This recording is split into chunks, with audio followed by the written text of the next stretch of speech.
Hello and welcome to the Cardiff Met Sports Coaching Hub podcast. I'm Ollie Lum. And I'm Mike Castle. We're here to bring you insights around all of the latest cutting-edge research within coach education and practice. You can stay up to date with all of our latest episodes through the links in the podcast description below. We hope you enjoy the episode. We're keeping no secrets in here, it's absolutely fine. Okay, and we're back in the studio for another episode of the Cardiff Met Sports Coaching Hub podcast, joined today by Charlie. Welcome back. Thank you. And a debut appearance for Mara Mata. Mara, welcome to the pod. Why don't you start us off then? Tell us a little bit about your coaching journey, what's led you into the role that you're in now at the university, but perhaps nice to start with where coaching started for you. How much long have we got? All the time in the world for you, Mara. Okay. I mean, you're asking me to summarize about 14 years until today. So yeah, if you as you said, I'm Mara. In a bit, if you start wondering where my accent is coming from, that's because I'm Portuguese. Currently working at Cardiff Met as a lecturer in sport, physical education and health. And I suppose my coaching journey started when I was an undergraduate student in Portugal at the University of Porto in the Faculty of Sport. I suppose one of the characteristics of the program is how, so it was a sports science degree that led into a coaching pathway, which I have chosen with the purpose of becoming a volleyball coach. So out of that pathway, we would get, I suppose, recognized with a coaching qualification at the end of our undergraduate degree. So I did my placement in a very well-known club at the time in Portugal, one of the best clubs at the time, I would argue now, and was really blown away by the privilege and the conditions that we, now in hindsight, that we had to promote good quality coaching, in those facilities, in that club. But the great thing about it, or I suppose where the passion for coaching comes from, is how it came from the opportunity to work really closely with the lecturers I've met through the program, which made, I suppose, the introduction to coaching a really meaningful experience in many ways. So as part of the placement, started as an assistant coach mainly. So a lot of my experience there was an assistant coach, and I really fell in love with the role rather than the head coaching role, I guess. So I was faced many times with either playing the role of the good cop versus the bad cop, or the firefighter. So actually, not knowing at the time, actually developed what I would now describe as these sociological dispositions and the way that I cared for the players or learned, the role of caring within the coaching role, I suppose. So after that, fell in love with that role, had the experience there, finished my undergraduate, did a PGCE, a master's in physical education, which is the equivalent to the PGCE here. And throughout this time, I continued coaching at the club. And then at some point, given the professional landscape and economic landscape in Portugal, decided that I wanted to continue studying something about coaching because I was so passionate about it. But actually made the decision to become part of the immigrant community and moved to the UK. It's going to be 10 years next month. Wow. Which is crazy to think about. And actually decided to move here with my partner at the time to, wanting to continue to study, and decided for a level 8 qualification. So I'm currently doing my PhD with Charlie, which is really, really cool. Within, I suppose, sociology of sport. So I suppose the experiences of becoming an immigrant within a coaching context were really the drivers of my research interests, I suppose. Through the simple fact that once I've, came to the UK, came to Wales, started coaching volleyball and playing volleyball as well, I probably naively realized that actually I couldn't do the same things I was doing in Portugal. I couldn't speak in the same way. I couldn't say the same things. I couldn't portray myself in the same way. I couldn't use humor in the same way. I couldn't use touch as a pedagogical tool in the same way. So that really thrown me out of who I was a little bit, actually. So I suppose that's part of the what the literature would describe as the start of an acculturation journey, of how I guess I've learned how to live in a new context. So we're going to talk about translation in a bit. So of course, because of those experiences, translation work is something that I do every day. I wake up and it's just being in this room. I'm translating ideas and thinking through new ideas, I suppose. So just to wrap it up, I guess. So I'm currently writing my PhD, and within that work, I take an interactionist view on how what I call, just trying to understand how cultural competencies developed through intercultural interaction orders. So, how do we become more culturally competent when we actually have people from different cultural backgrounds who we work with on a daily basis? I've done that through 3 videographic case studies. So much of my work is influenced by ethnography, which we're going to talk about today a little bit as well. So I'm just really interested in all the subtle and taken for granted things about daily life, cultural daily life, I should say. How does that play out in coaching when we have those really, really special connections that we create with the people around us? And I suppose these type of issues that we're going to talk about today, I guess we argue in the paper that are quite subtle and often, very, very often, taken for granted. And we kind of underestimate the work that goes behind that. Perfect. A wonderful introduction. Did a really good job of summarising 14 years into a couple of minutes there. That was hard. So, as you mentioned there, we're going to talk a little bit about language and translation. The specific paper that we're here to talk about is a recently published paper from the both of you, and of course Hanwell Lee as well, a doctoral graduate of Cardiff Met, who's now a researcher at Seoul National University. Charlie did a little trip over there recently as well to speak. How was that? I did, yeah. It was a phenomenal experience in so many ways. Yeah, go to see a different country, somewhere don't usually get to go with ease. Obviously, European countries are much more favoured, more accessible, so super fortunate to go out there and get the opportunity to speak as well and share some of these ideas. And I was very, very well looked after by Hanwell Lee and Sunju Beck as well. Sunju Beck, who's also a doctoral student here at Cardiff Met. So, yeah, I was very, very fortunate. Awesome. And so actually, I guess being over there, you've probably lived some of the stuff that's kind of come out through this particular paper to a certain degree. The paper is Translating Meaning in Sport Coaching Research, Reflexivity and Translation at Work. That's available in the Sport Coaching Review. We'll put a link to that particular article in the podcast description.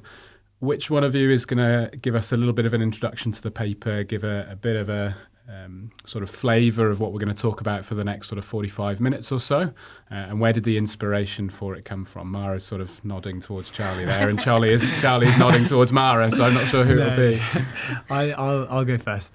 So I think probably the starting point would be quite helpful before talking about the paper. So this is not a traditional kind of 8,000 word research article that you might find. The paper is half the size of that, approximately, and it's part of a special issue that was produced on behalf of Crick.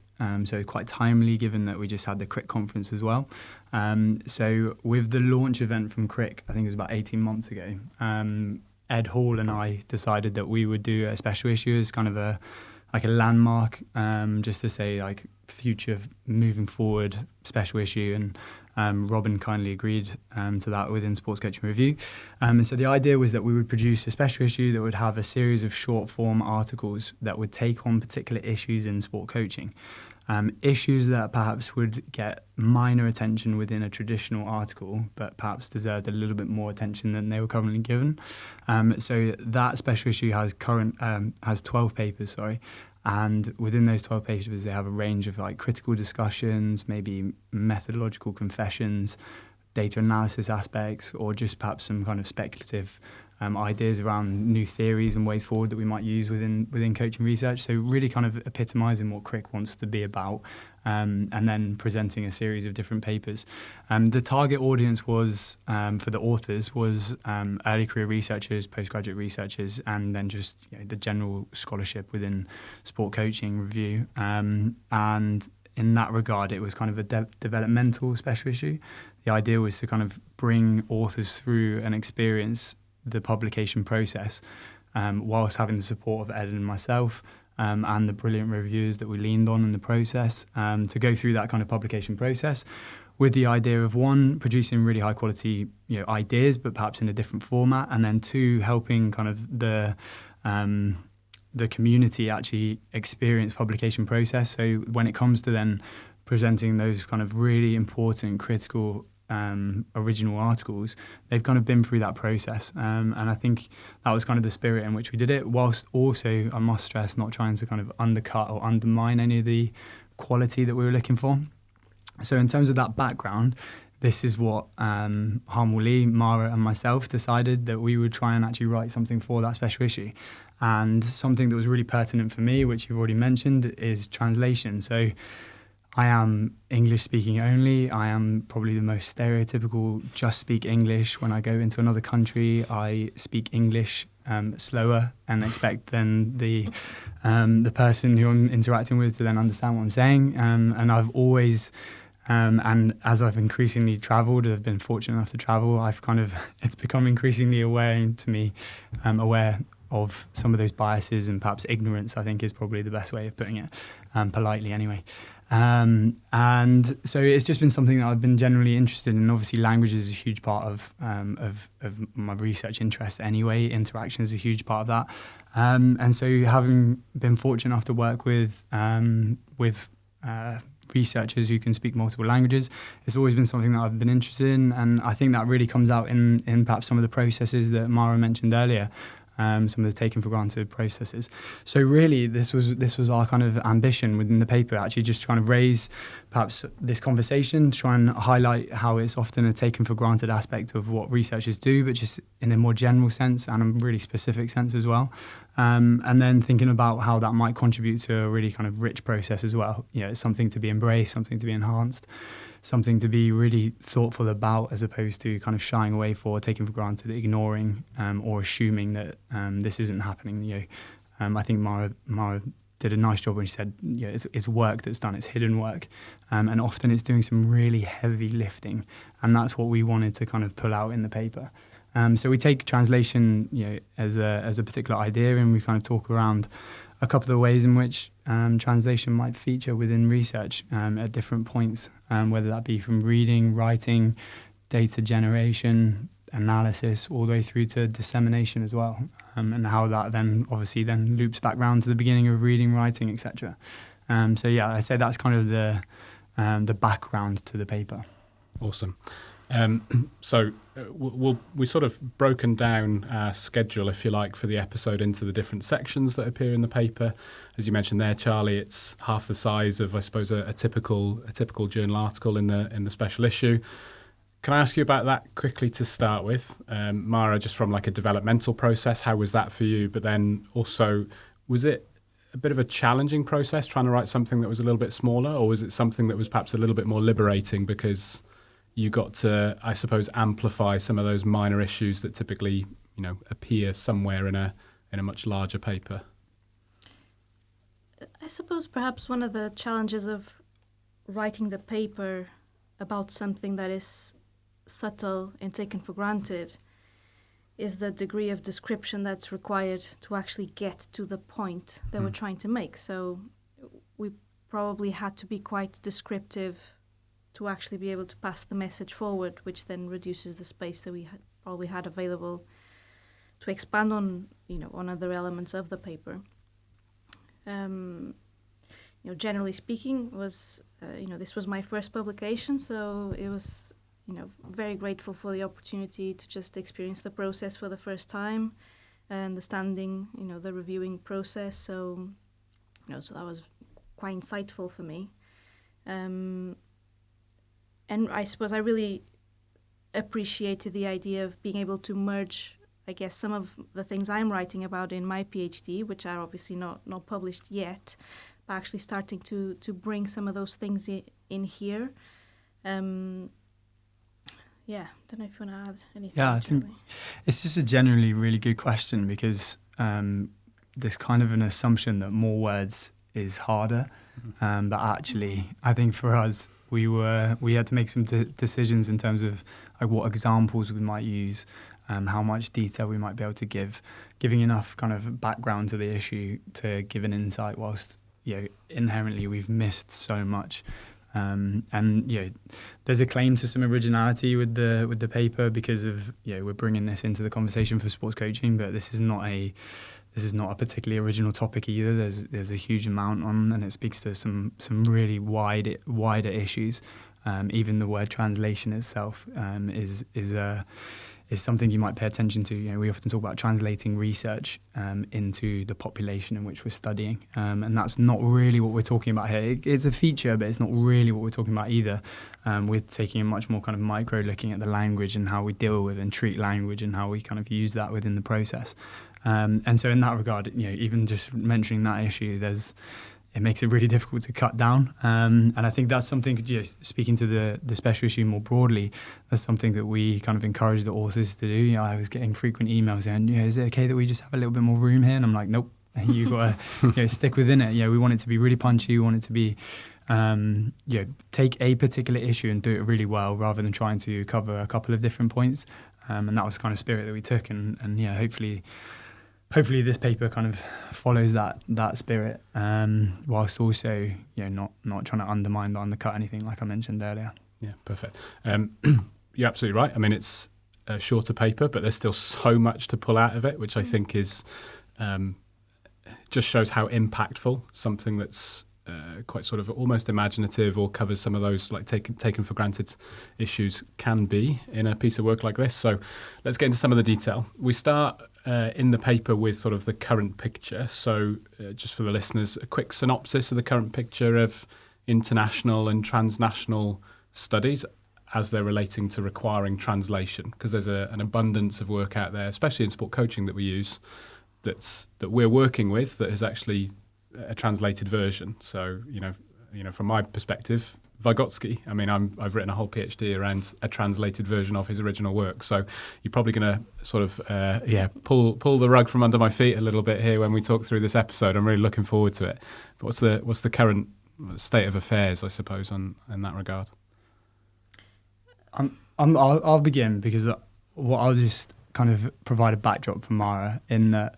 One of the continual dilemmas that we have is, and I kind of mentioned it earlier, but lots of research deals in English, and the platforms that we have that I would be kind of associated with, and I'm kind of trying to show some awareness of my own biases here, but will be very kind of UK centric, or if they are kind of more European based or international, then they're often reliant upon English speaking, and so there's an element there in relation to the internationalization of research and sport coaching more generally. This is not the only language that we deal with, and it's it's something that Mara can perhaps comment on a little bit later.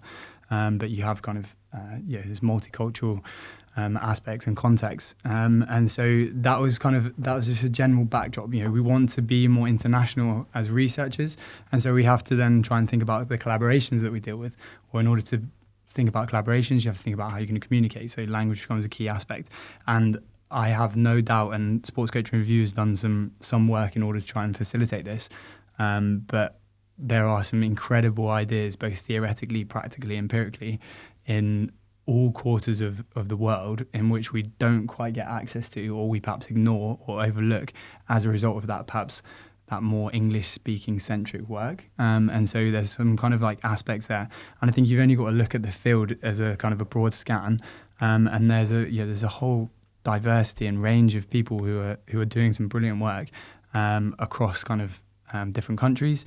And then you've also got kind of the transnational aspect where you've got associations who are working across multiple countries. So you look at like UEFA just being a good example, that they're responsible for all the football associations in Europe. So their research program actually allows you to submit with English, French and German. So again, there's some amazing research that's being done, funded by UEFA, that is then perhaps brilliantly written in a particular language, but then locked away in that particular language as well. So there's a kind of a general aspect there. If we're going to try and make the growth of the area, there's some key aspects in terms of translation.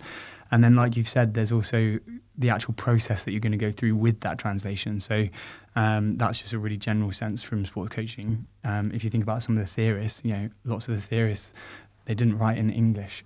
So the ones that we're inherently concerned with at Cardiff Met, Vygotsky being a really good example, did not write in English. So you're then required to read a translation. So you're not reading original work. Dave Brown actually provides a really good example of this. So in one of his papers, 2006 paper, there's a little footnote, and he says around actually reading Bourdieu in French, and it's supposed to be more insightful, as if it isn't insightful already, but more insightful. There's particular aspects that you can grasp when read in French, and I believe Dave actually can speak French or read enough that he can then get that appreciation.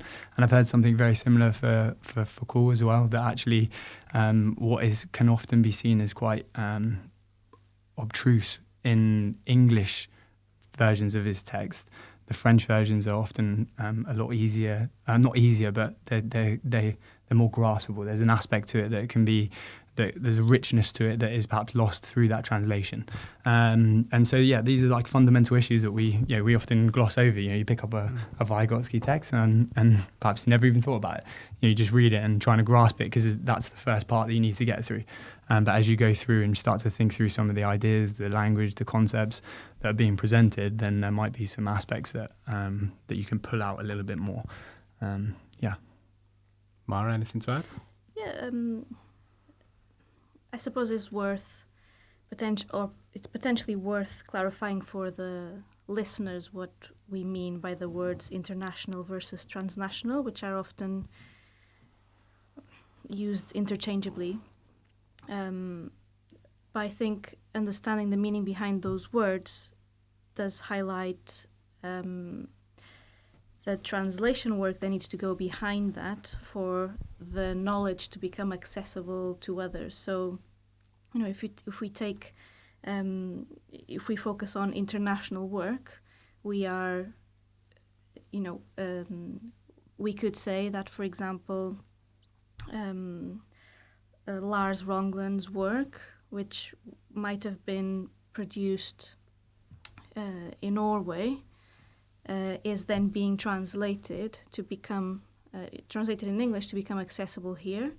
So the type of translation work that he might have done is going to be different from the work of, at a lack of a better word, a foreigner that comes in, myself, I guess, of a Portuguese conducting the work here and then making it accessible. So the type of thinking about language that we're doing, yes, they're both translation, but they're different levels of translation. And this is really difficult to explain, actually.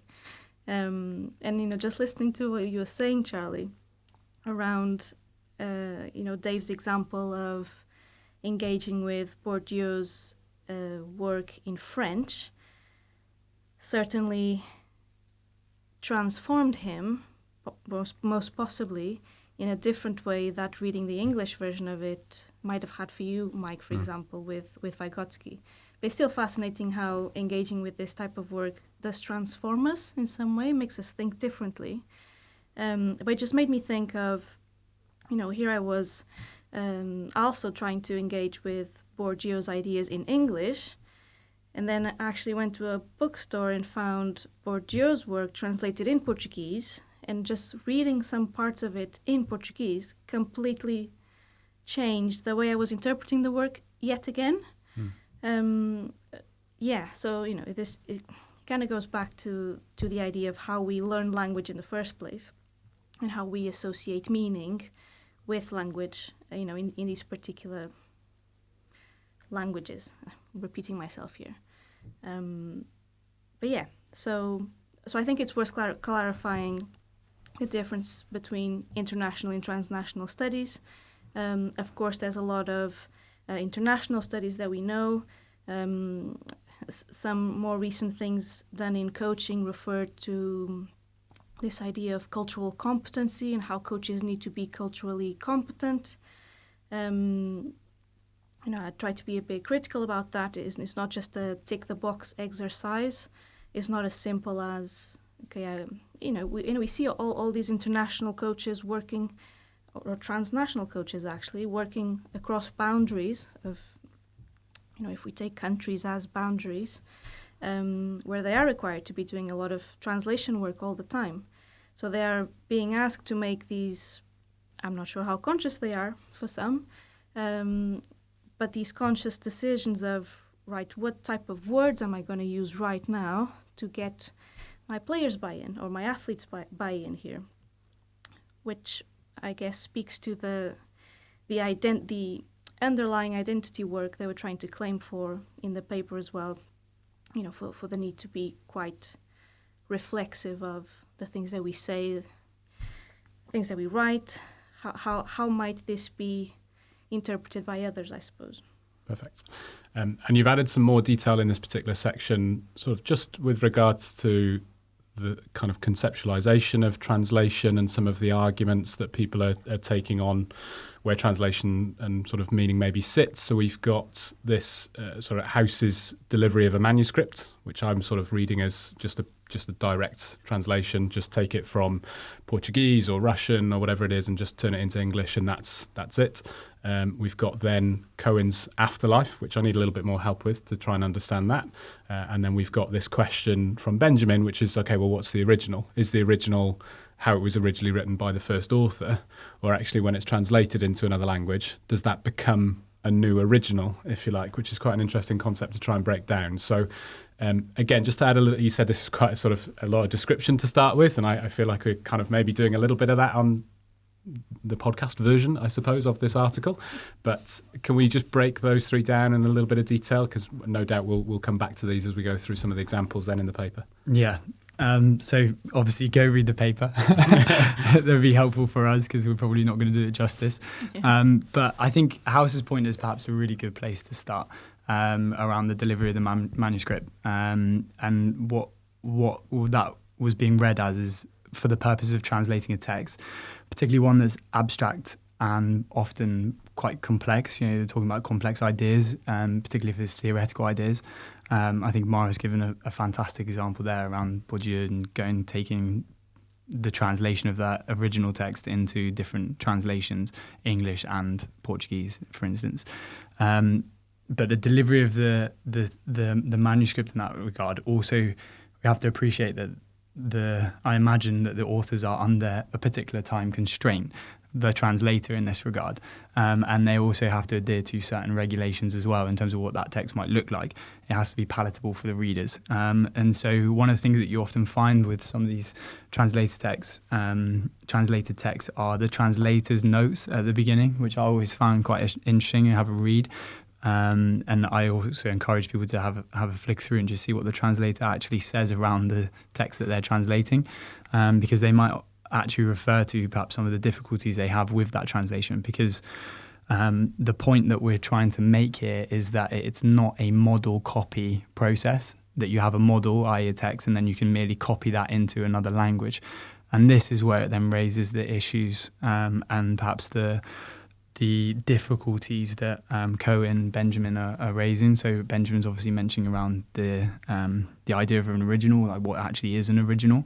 And I think I'd perhaps extend into that as well. One of the things that it makes me think about is timing, because the time in which you're reading something, whether it be what was the original language or whether it would be a translation of that, they don't match up either.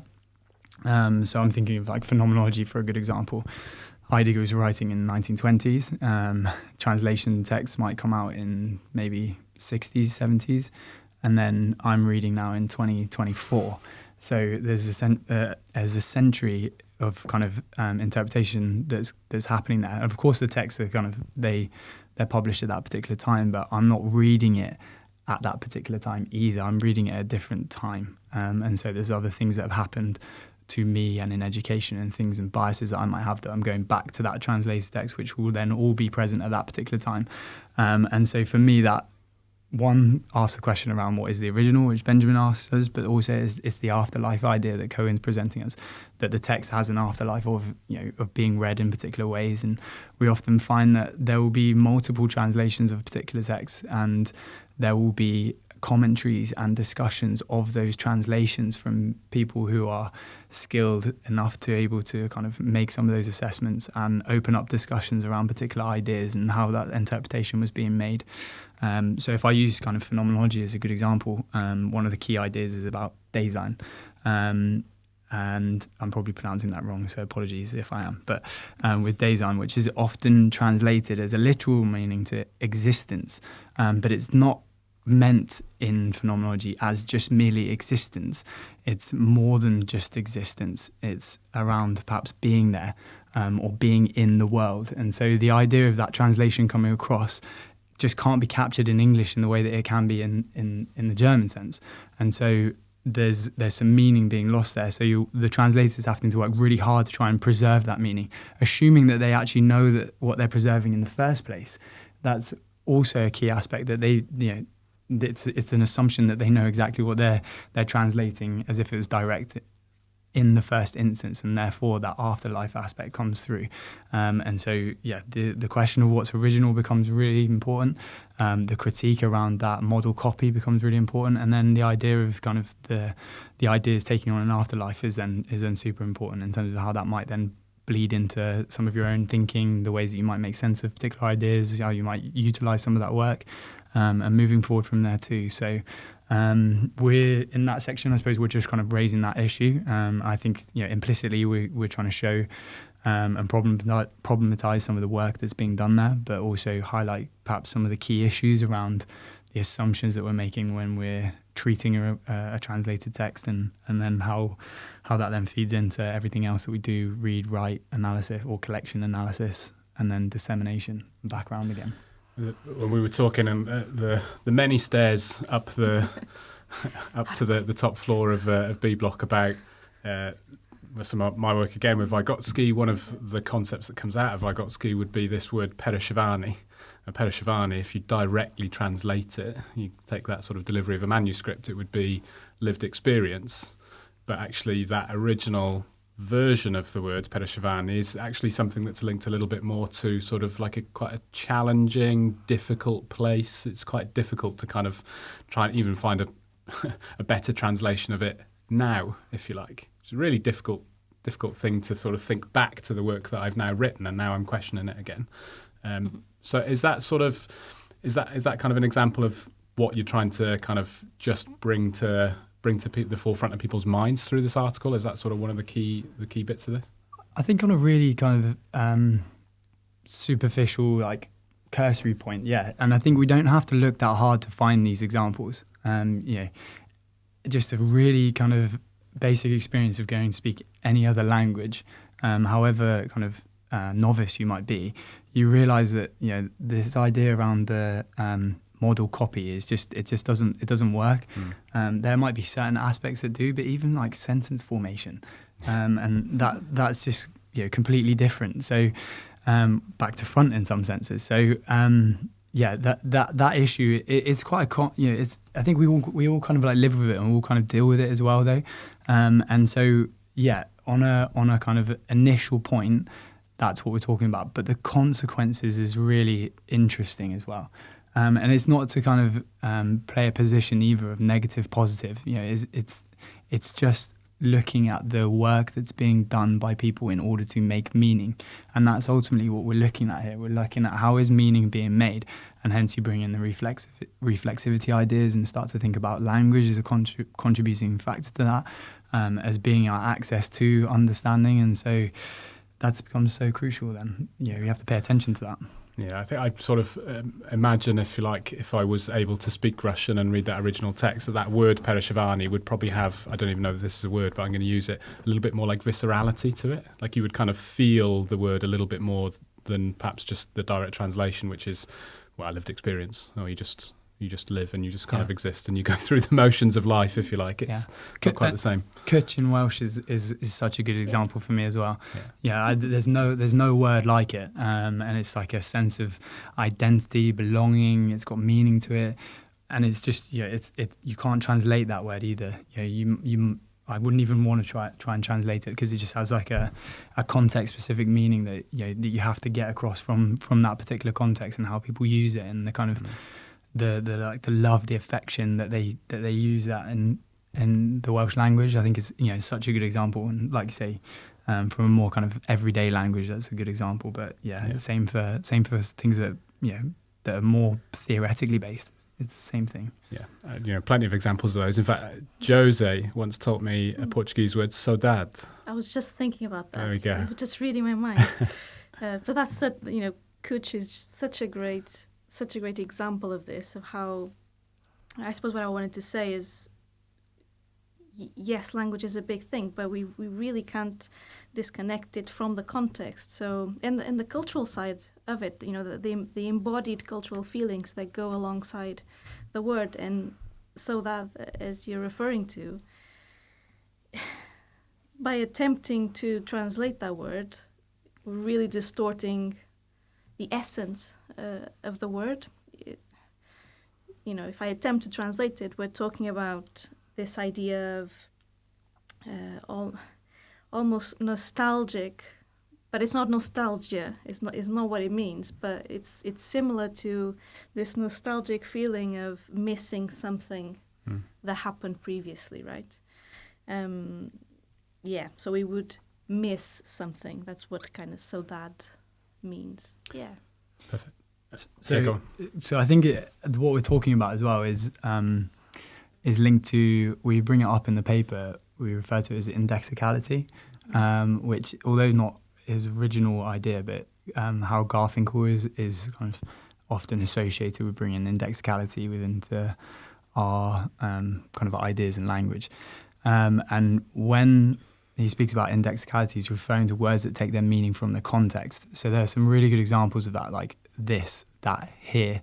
All of those key indexical terms, they can only be made sense of when they're put into a context. Like if I say here now, I'm referring to a particular time, location in this particular studio. The meaning of that here only takes its meaning from when I'm using it.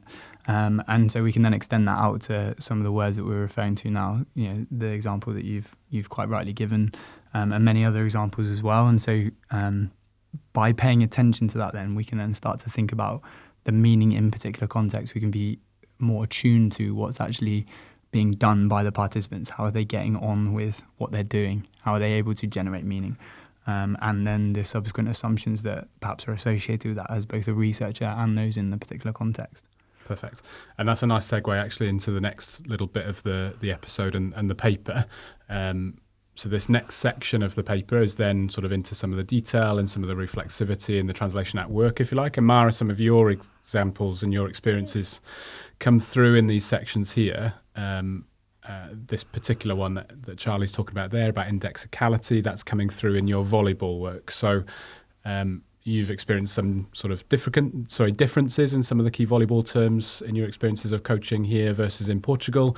Can you tell us a little bit about what those were? How did they change in that sort of context? And just shed some light on that for us. Yeah. where to start? How do I start with this? So I suppose because I might be listening this for the first time. I feel like I need to give some context to this because we're going to talk about the importance of context anyway. And as I'm sure Han will agree with me, as someone working within ethnographic principles, then if we're going into a context or specific setting, I should say, then really understanding this context is really important. But then this becomes challenging when, as a foreigner, I'm not fully aware of the context, of the cultural context. So, yes, sorry, it's hard to explain. So the interpretations I'm making of this context come from my Portuguese experiences in volleyball, because that's in Portugal, that's when I've learned about volleyball and what volleyball means, how volleyball exists, the specific sport terms. So actually, when we try and bring these experiences into the UK, where volleyball, as I'm sure you can empathize, hasn't got as much cultural capital when compared with a sport like rugby or football or netball. Okay, so a lot of people in the UK have never experienced volleyball before. Schools don't provide volleyball as much as I would encourage them to do for their physical education provision. So a lot of our listeners, I would imagine, that have gone on holidays to a really hot country. They saw a volleyball net up on the beach and they just had to go. That's, well, at least that's what a lot of the students I come across with describe their volleyball experiences. So teaching children about this new sport that they don't know, they've never experienced it before. So that's a shock in itself. So having to translate why volleyball is worth pursuing was a challenge to start with. And then secondly, how do I translate the volleyball specific skills? What's the word? Because actually one of the words in Portuguese that I would use to describe the volley, the Portuguese word for it is, sorry, I'm switching between languages and my brain is frying a little bit. So the Portuguese word for volleying is passing, but actually passing in English, it's a different skill. So suddenly, as a coach, or we're asking, in this case, we were asking Portuguese coaches to having to flick between the languages to describe these two different skills, I guess. So that takes a lot of work, mentally speaking, to be able to transmit, the accurate message, because ultimately, as a coach, you kind of want to be perceived as someone competent. So we could start wondering whether these athletes are now wondering why doesn't the coach even know the basics of the sport? Doesn't even know the terminology for it, right? So, that's just a simple example. But I suppose the really interesting thing about the context or the setting where I was embedded in was how it was an incredibly multicultural context. So at the time, actually, there wasn't one British person in the team. Yeah, so we're talking about having people that were either Dutch, German, Japanese, Norwegian, American, Portuguese, Spanish. So you have all these different people who have learned the meaning of volleyball or experienced volleyball, learned what volleyball is in their countries of origin.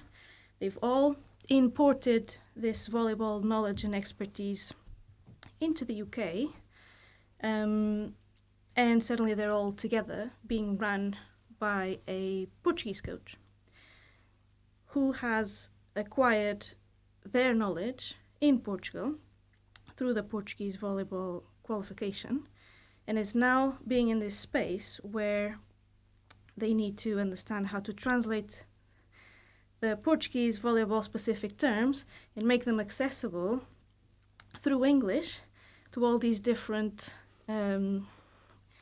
cultural backgrounds, I suppose. So, so a literal translation doesn't work, doesn't always work.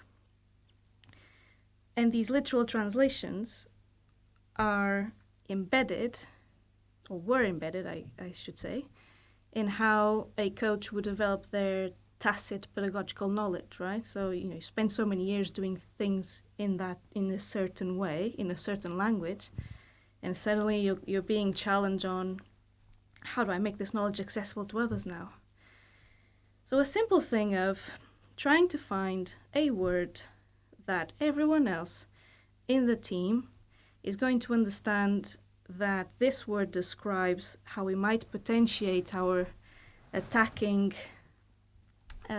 success. We're going to have to find this word that everyone can agree on. And of course, how volleyball is portrayed in the media, in an English language, it does help with this. But if we have people that actually don't watch that much volleyball, they won't know the word to describe this action that happens in the game, right? What I'm trying to describe here is a word which we talk about in the paper. So the Portuguese word for it is bola morta. What this means is that the opposition is returning the ball back to our court in such a way that it's most likely that it will be more easier for us to counterattack and score. So it's almost like an easy ball for us to score. So if I was to literally translate bola morta to English, this would literally mean dead ball. You can see the associations here. It's an easy ball, it's a dead ball, but actually the English word for it that makes sense for everyone is the word free ball. Now, when we use the word free ball, and this is the nuances of everything that we're trying to explain here in the paper, is how free ball is then requiring the coach to interpret his original intentions of using the word, but also it requires the players to go back to their first languages where they've learned volleyball before, in the first instance, and try to match, what does this free ball mean in my first language? And then it asks all the players to actually use the word in a new cultural context. So this is a lot of hard work that it happens in microseconds, right? But in my data, I actually have an interesting shot of where a Greek player actually, when the coach was trying to encourage her to use the word free ball or to shout free ball, so as a player she had the responsibility to announce to her teammates that this is a free ball, therefore we can organize our game or our counterattack in this way. So the coach was asking this player to shout a free ball, to action this, but clearly she wasn't understanding what this meant, or the intention, or why did she need to shout free ball? So the coach would put the ball over the net, but she just wouldn't shout it. So there was a misunderstanding here between the intention of the coach wanting the players to use the word versus her actually understanding how is this word taking meaning in context in this very, very specific situation in the game. So this is a long road to say that this is really nuanced, really taken for granted, but it takes a lot of work between the coach and the players in this particular setting because of this translation work that's happening because of one single word.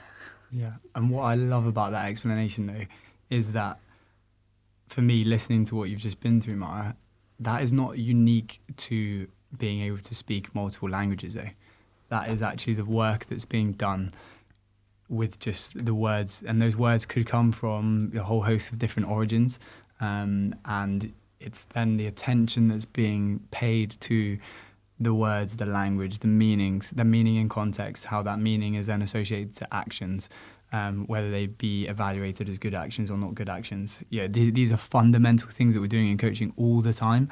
Yeah, as I was sat there listening to you, like, yeah, I can think of numerous examples of my own coaching practice where I think, yeah, not that, do this, not that, and it's just that the actual translation ideas that we're trying to get across, they exaggerate some of these aspects that then can tell us something that is really nuanced and subtle of what Mara's really nicely explained there. Yeah, you've got me thinking about lots of examples of my own coaching as well. So I think that's probably quite good for their listeners. I'm just thinking about working with players and wanting them to do a little bit more with the ball. And we talk about attack all the time, and we talk about attacking with power or precision. Sometimes that's not enough to get players to just add a bit more pace into the ball. So I have to ask players, okay, can you be more aggressive then? And so that has certain sort of connotations that come with it. Sometimes it doesn't go right as well, because aggression also comes with tension and muscularity, and sometimes it tightens players up a little bit. So then you have to find another word, and you're sort of always searching for, okay, what does this word mean for this particular player that I'm working with? And that's hard enough with a one-to-one lesson as a, privileged position of a tennis coach, but, trying to do it for 20 players in a football squad, or 15, 20 volleyball players from all over the world. Yeah. Bloody hard work, essentially. This is all really interesting stuff, and I think that's probably evidenced by how long we're talking about all these tiny little things and how much interesting conversation we're getting out of it. So let's try and move on to the next part then, where you talk a little bit about I guess some of the methodological issues that arise from this notion of translation as well here, talking about field notes and the issues of recording these. So this next session kind of, again, coming from an example, yourself, Mara, and Han Wool, you've gone to do some observations, you're writing down some field notes. Mara, you've elected to write your field notes in English, and Han Wool has elected to write his field notes in South Korean. And so that leads into, I guess, some challenges and some issues. So quick synopsis for our listeners there. What were the sort of the principal challenges here, and I guess even why did it happen, and what's the interest that's arisen out of it? I remember, you asking me this question. I remember perfectly the moment where I was about to start, recording my field notes and going, right, now I need to decide what language am I doing this on. And yeah, I did choose to write them in English. It was just a part of the translation work I didn't want to have to handle later on, to be bluntly honest. However, having said this, and I think, well, I'm saying this, but actually I think one of the reasons why I think I've done that was because English was being spoken around me. So thinking in Portuguese, writing in Portuguese, and listening to English, I think it would have been really challenging to process from a brain perspective.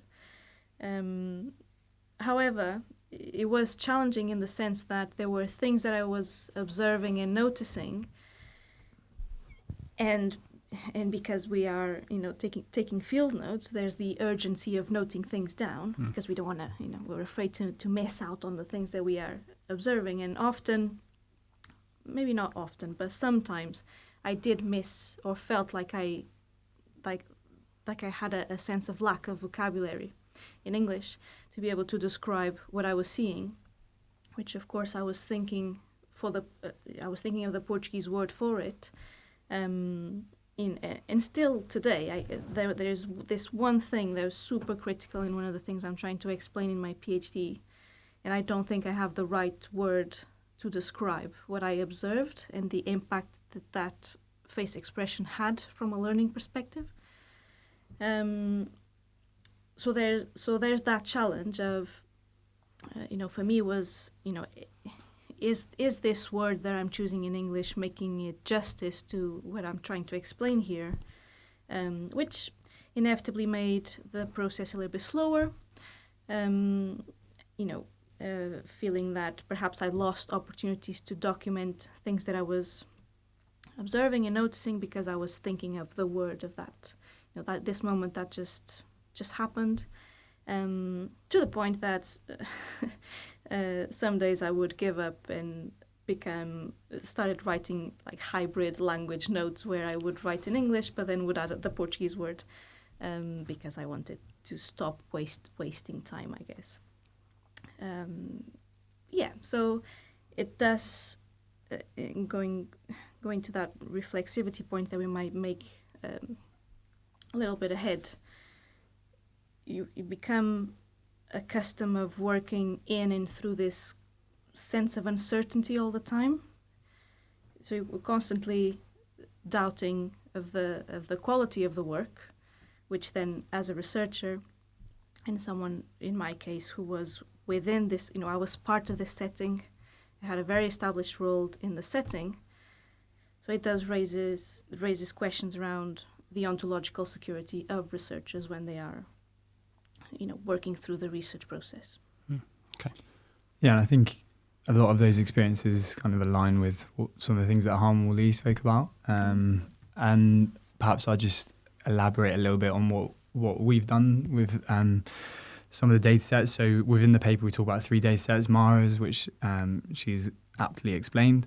And then we have 2 other data sets that Harmon Lee brought into the picture too. So one was an ethnographic study where he spent time with a semi-professional football team, followed a really ethnographic kind of model in order to do that. And the other one where he actually studied a setting in South Korea, but he did it whilst being in the UK. So he was afar from the setting and studying it afar, if that makes sense. So he conducted interviews with a series of the players and the coaches, and he asked them to engage in some photography as well.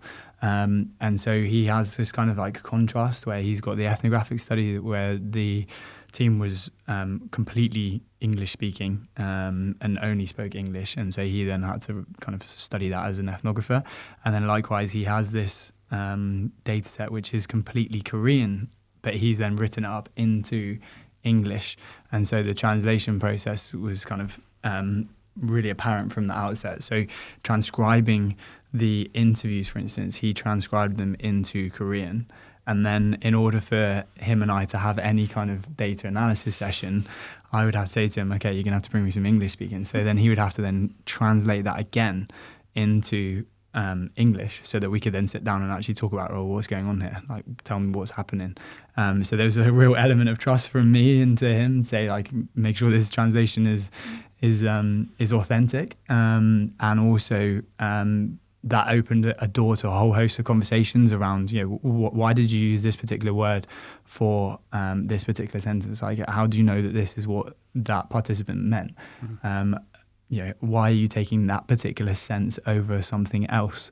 All of these kind of reflexive questions that you get taught from kind of undergrad all the way through around kind of being skeptical around your interpretations and trying to lay them bare, that was just kind of super exaggerated through this translation process, and it was lengthy, but it also opened the door to some really interesting kind of data sessions. It was like an exaggerated example of a data session where you bring in a piece of data and you think, right, well, how are we going to make sense of this?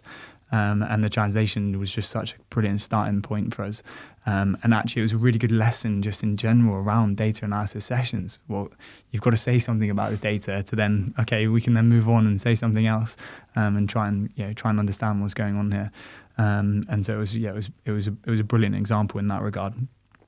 Yeah, and I guess through that, like you're saying there, how do we know that this is like an authentic translation? Which I guess is ringing that idea of, okay, can we get a direct translation here? It goes back to what House was talking about, just the delivery of a manuscript, I suppose. But there's always, as we've talked about, I guess this kind of level of distortion that comes with the translation. But in the paper, you're not really arguing that distortion is necessarily a negative thing, are you? Here? No, we're not saying either way. We're not drawing a line between it and say this is good or bad. And I think this is the conversation that Mara, Harmon Lee and myself had whilst writing the paper, was actually around, our own biases and perhaps some of our own assumptions around translation were kind of bleeding into the conversation. Mara kind of mentioned it in her last answer around like making a Portuguese word so she could get it right, and then the same I've just done there with the transcription, like this authenticity, as if there was a model and then a copy, and it's this assumption that we then dealing with, so that we can then step back and actually say, oh, hang on a second. We're kind of perpetuating our own assumptions here. Like, let's pay attention to the words that are being used, and then how can that tell us something about the environment that we're studying? Hence, we then go into this kind of idea. Obviously, the extreme of that example is then that it becomes so distorted that it loses meaning in the first place. And that's not what we're arguing either, because we're still basing this upon some kind of shared understanding around, well, what's happening here? It's a description and a demonstration of what these participants, or members, you might call them, in this particular setting were doing. And so actually we can then pay attention to that. So it's not either or here. It's not an extreme of the extreme of the argument either.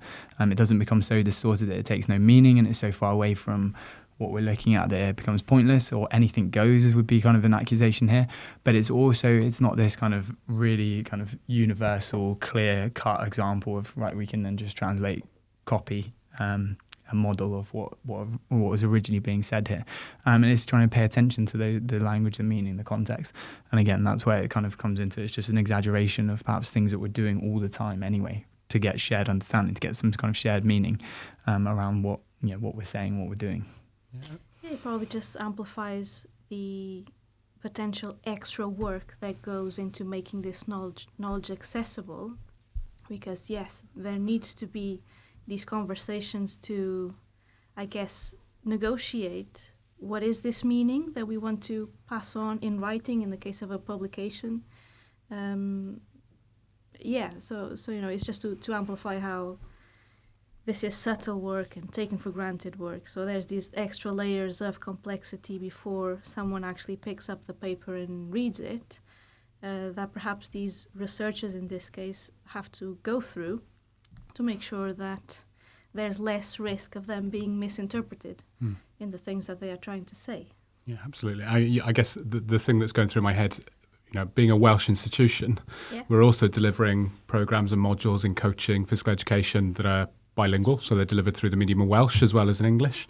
And typically modules are designed by English speakers, and they might be taking something like Bourdieu and some of his ideas, or Vygotsky and his ideas, and they get translated into English, but then they have to get translated then into Welsh later. And so there must be, in areas, probably some sort of level of distortion, not just from perhaps the French or the Russian to the English, but then also from that English which has already been translated once into the Welsh version, so it's translated again. So being aware, I think, of those distortions perhaps, and just paying a little bit more attention to that is not just something for coaches, but just for anyone who's working, I guess, in an environment where translation happens. Yeah, but also not to get too hung up that distortion, for me, when you're saying it, almost has this kind of like negative connotation to it. Yeah. And that's not what we're saying either. We're not trying to raise that kind of not going to raise this distortion. We're trying to appreciate, right, what is this language, and how can we generate meaning in this particular context, and paying attention to that and the particular terms that might be used to access particular concepts and the ideas that are associated with those concepts, and thinking about how that then fits together is the really crucial bit here. Not also to become like paralyzed in the sense of, everything's moving away from an original kind of idea, and so therefore it has no meaning. That's not what we're arguing either. But it's super interesting because and like I said, it's things that we're doing all the time on kind of a small scale, micro scale, but also I think translation is just a really like prominent example of that. Nice. We've been going for a little bit over an hour, and we've got one last sort of section to get through in the paper, which is translation and positionality. This particular section has got another example, this time in relation to positionality. It's Han Wool's term. I'm going to completely butcher this, but I'll give it a go. So there's a term in here which is Yongsin I Opda, which directly translates to having no mind. So if you say that someone's got no mind here, I guess in the UK, we'd probably think it's probably something quite reckless. When I read the no mind bit, I was like, oh, it sounds a bit reckless, and no one's thinking, they're not thinking as such. And then the next sentence, you describe it as being, we'd probably call that reckless. I thought, okay, yeah, so we're on the same page here, which is quite nice. But in Korean, it was more akin to sort of just living in the moment. Just, I guess it's probably quite similar to that sort of design idea, just sort of being in that particular context.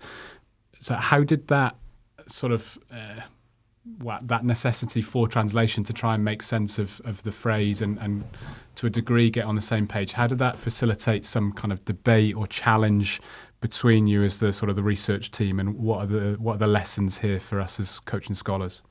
Well, I think the description that you've just provided there really is the lesson in and of itself. So I mentioned earlier around like data analysis session, and essentially that's what Harmel and I were doing. He would sit down and he would say something like, "The coaches have no mind," and I would be like, "Whoa, like what do you mean? What do you mean there?" Because and all I was doing is basically showing Harmel Lee my assumptions around the language that he's used in order to make that description. So then it becomes a brilliant example of, okay, well, how do we then make sense of your description of what's happened in that particular setting, and how can we then think carefully about that? And so we would then have a discussion and say, well, that's not quite what we mean here. That's actually perhaps is more akin to, like you said, around living in the moment, about just being so engrossed and so immersed in what you're doing that it then becomes you're not thinking, you're doing, and that becomes something really important. And so thinking carefully around that, how we might express that. So Harmel Lee's description using the Korean term and the direct translation in that regard is not a direct translation of what he was actually trying to get at. And so he would have to kind of have some kind of license to then rewrite that in a way that might be expressed to really capture what he's talking about, which is more about being in the moment, about just getting on doing everything that you're doing when you're doing that thing, i.e. coaching. And so it was really a good example, again, of trying to refrain from the assumptions that we could bring to the table, to kind of lay them bare, to think carefully through them. And so that's where the kind of the link to reflexivity is. We're trying to put reflexivity to work, and taking those particular examples were a brilliant example of that. And they were what we were doing within our data analysis sessions. To be clear as well, this was not something that we just did at the end of the data collection either. We were continually doing this. Each week we'd meet up and he would bring some kind of translations, and often like the first part would be a kind of a direct translation, in the sense of like directly taking the words and as closely as you can, obviously with all its problems, and then start thinking about, okay, well, what's the meaning that we're trying to generate here? And that's where the analysis and generation kind of intertwine. So we've got a little footnote in the paper actually where we talk about data collection, and we put a little footnote around data generation, because actually what we're trying to express here is not this kind of like collect all this data and then let's go away, translate and analyze it. That actually this is going on the whole time, thinking through like what are the words, what are the meanings that are happening here, how is that then shaping the kind of data that's being collected, and the sense that's being made of it, and how we might then pursue different avenues as well, and again the sense that's subsequently being made of that. So the lesson is the attention to the assumptions, and the attention to the assumptions can be done through paying attention to those language, the language that's being spoken by the participants fundamentally, but also how the researcher might be capturing some of that and then subsequently making sense of it. Perfect. So anything else, just sort of wrap up there on that particular section, Mara? It's just I think there's another point worth making around the idea of positionality. And I guess how interestingly me and Hanley had to, or the use of language was so important in how we negotiated our role in the setting. So one of the things we talk in the paper was how Han, having written his field notes in Korean, how that has granted him with this sense of privacy, because I would imagine that when the players might have been getting close to him and saw him taking notes, they couldn't understand what he was writing.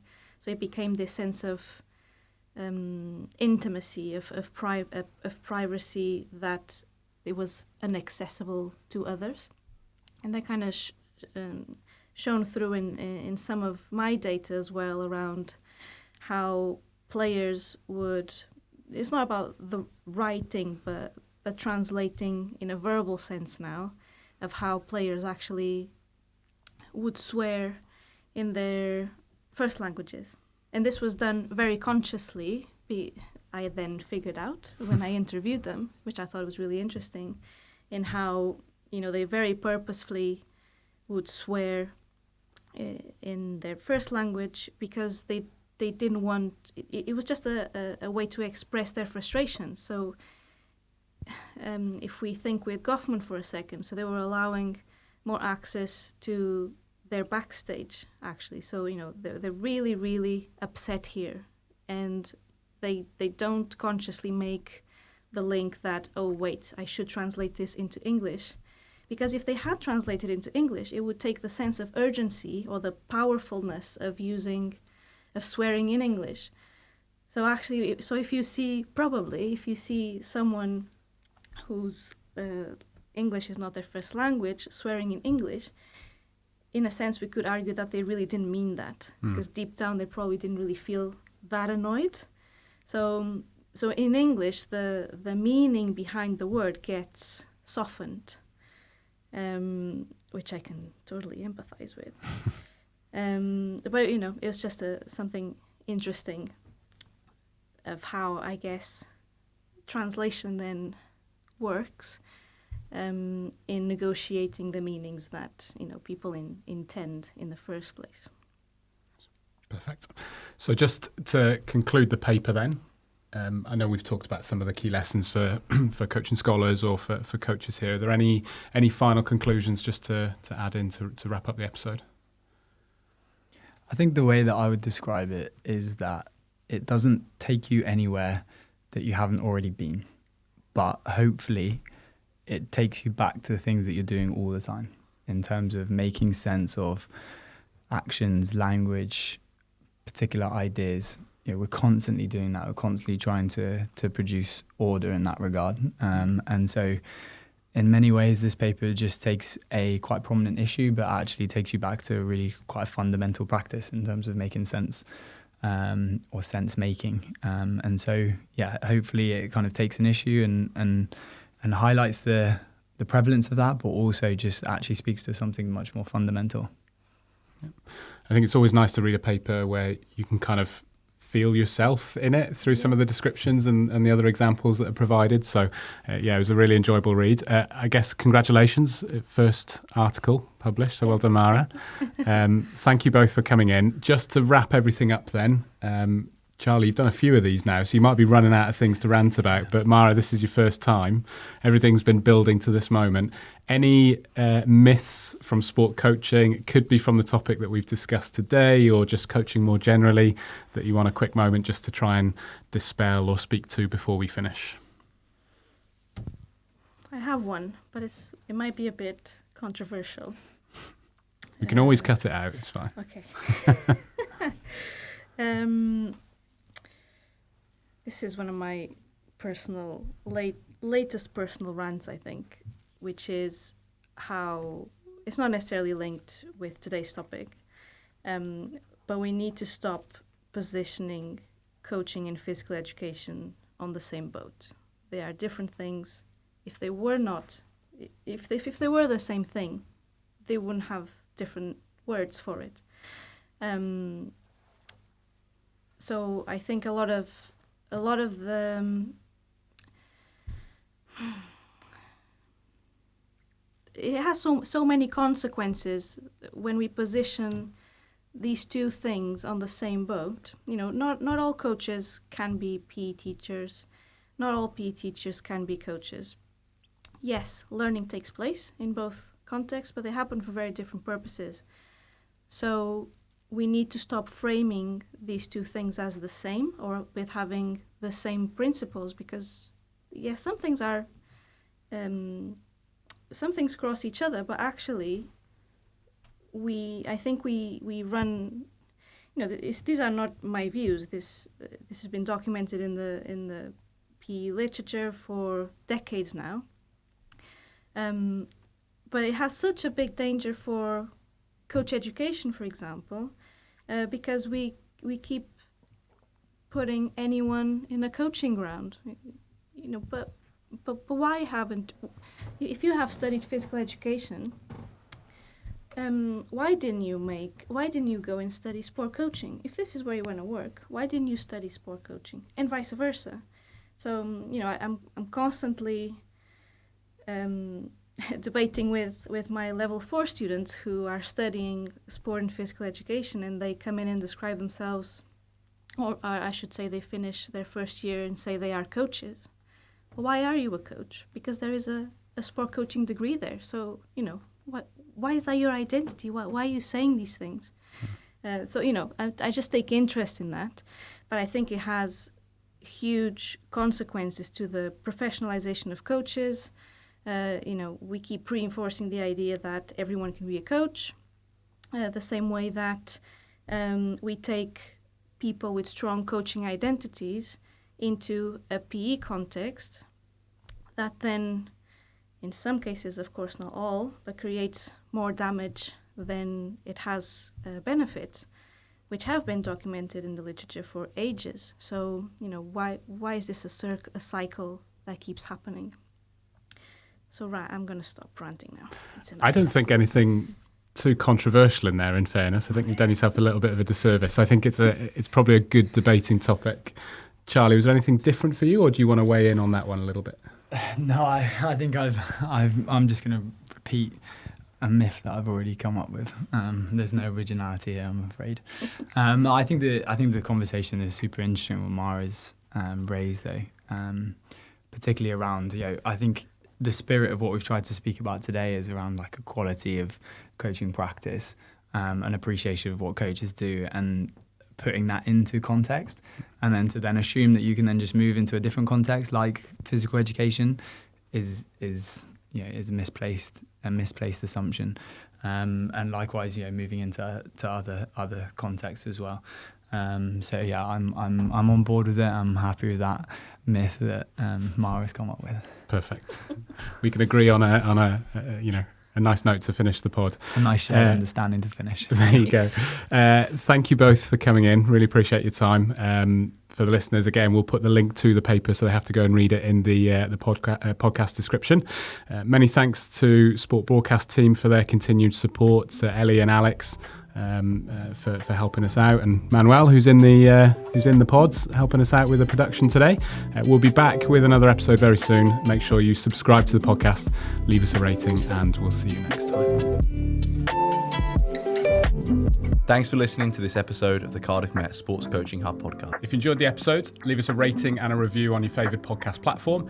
If you're watching on YouTube, like and subscribe. If you want to stay up to date with all of the latest work coming out of the Coaching Hub, please follow us on social media. All the relevant links are in the description. And if you'd like to be featured in an upcoming listener special episode, drop us your questions to coachinghub@cardiffmet.ec.uk.